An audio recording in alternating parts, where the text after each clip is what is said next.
Yeah, listen, we can definitely disagree on this. Since the time I started hanging out in MMA gyms, which would have been about 2008, 2009, they would cite Muay Thai as, the most gritty martial art there is, and yet they spar light. Well, there's a reason Muay Thai guys spar light. They fight 150 times in their career, right? So that is quite literally like every month. You can't spar hard every month if you're fighting every month, right? Like you got to go light in sparring, and then your next fight comes, and that's the way your life is.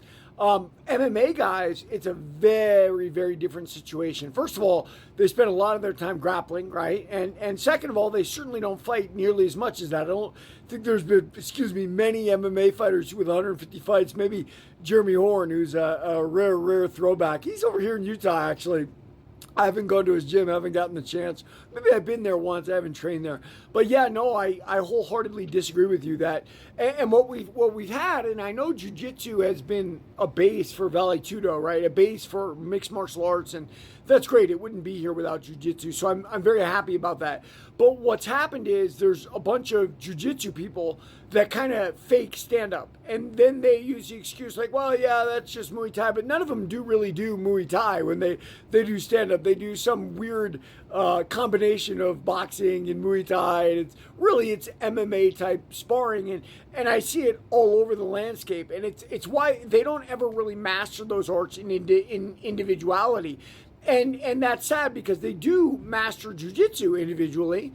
Some of them leave the gi behind, which I think is a mistake. I think training both is better. I think as many martial arts as you can train in isolation is better. Some boxers spar hard, some boxers spar light until they get to know each other. They don't want to do that. But yeah, I just don't agree with the listener. I think sparring hard is something where you learn things. I mean, there are things you learn sparring hard you cannot learn sparring light. I mean, I'll give you a real rogue example. If someone's bigger than me, someone's stronger than me, someone's better than me, you get them in the clinch and you rack them in the back of the head. And that cheap maneuver slows them down 100% of the time. The brainstem is back there. And those are things you learn by doing it. You can't learn that any other way.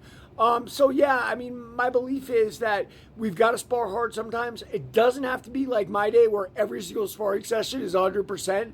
Rather, I gave an option this morning, right? Like once a week or maybe even once a month if you really want to. And maybe it's not like a sparring session. Maybe it's one person you're fighting your size, right? And you go 3, 4, 5 rounds, whatever the fight's going to be. So you get used to actually banging it out. Now, even then, it's not going to be real because you'll probably just kickbox because you can't really do MMA on the ground with strikes. You can't do that without hurting people. So yeah, anyway, with difference of opinion, that's okay. Everybody read my book, Warrior of the Light.